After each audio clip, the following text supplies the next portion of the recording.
Sawadee Krab. Hello. So this is the second day of the training. This is the morning after day one. So I just want to give a little update. A little bit sore. Definitely could be more sore. Probably that I've been doing an hour to 2 hours practice every day has definitely helped prepare me for the training. And it's been really cool meeting some of the old friends that I've met throughout the last year, training with different people, going to the camps. I see somebody walking right now that I recognize. And so many things to learn and take away from just the first day, but just one that I'd like to mention that will be beneficial for anybody who takes this practice seriously and wants to actually progress, or if you want to progress really through anything in life, it's going to take change, and change is pain. Oftentimes it's very difficult, and we really have to be self-honest with ourselves. We have to extract the most that we can out of these practices. And the tendency, though, that we have as human beings, in our culture today anyways especially, is to move away from pain. We experience pain, we don't want it. We want to go in the other direction. We want to experience pleasure. Nothing wrong with that. However, if we want to attain certain things, there's a price to pay, and that price is often pain. And so one of the aphorisms, I guess we could say, that Sifu was explaining is that we don't make adjustments because of pain. So when we're doing our practices, when we're going through the exercises, when we're doing our standing qigong and things, we work to establish the correct structure, and that's it. When we experience pain, we don't move away from it. We don't adjust because of pain. We only adjust to make corrections, to make our structure more correct. So that's a big shift for a lot of people, because I know that when I work with some of my students, when we train together and things, and I see people just, it's uncomfortable for a while, so they start shaking their legs. They come out of the stance, oh God, I want to do this and that, or they want to drop their arms. Oh God, that really hurt. Let me give myself a break for a minute and then go back to it. But this is actually training incorrectly, and it's actually reinforcing the thing that we don't want. We want to be able to be stoic in the face of pain. We want to be able to face it, deal with it, and ultimately overcome it, in the sense that we are remaining unmoved by the pain.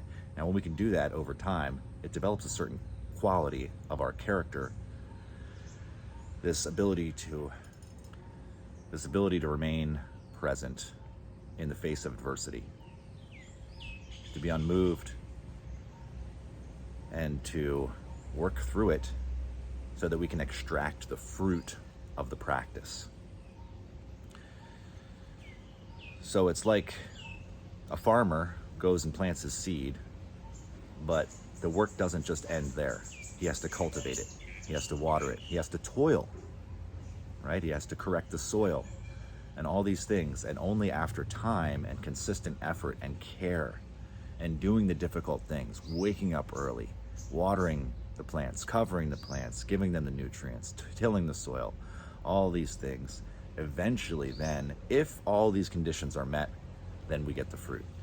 But if we miss anything, if we don't want to get up for a couple days because we're sore, we're tired, we got other things that we want to do that are distracting us, well, if that's our attitude, that seed is not going to mature. And if it does produce fruit, it's going to produce a much lower quality. We won't be extracting the essence. We won't be gaining the most that we can from the practice. So with that, I just encourage you guys, in the meantime, while I'm here training, when you guys see this, to hold yourself accountable, be rigorously self-honest, and really work to extract the essence, the most that you can, from all of these practices. Don't move away from pain. Pain is good. Pain means you're going in the right direction. Obviously, there's a pain of injury, which we don't want. But the pain of discomfort is the pain of change. And if we want to practice the internal arts, we have to become a different creature. We have to change our insides. We have to change who we are, change the quality of our being.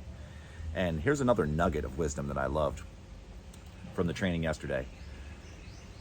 And, you know, we can look at this in our own lives and verify it, which is that no matter what the situation I experience, no matter what presents itself to me in life, I remain the same and you remain the same. And that center point of awareness doesn't change. So no matter if you're in Thailand or if you're in the United States, or no matter where you are in the world, or if you travel somewhere else, who do you take with you? Obviously you take yourself. And in every situation, you are that central point.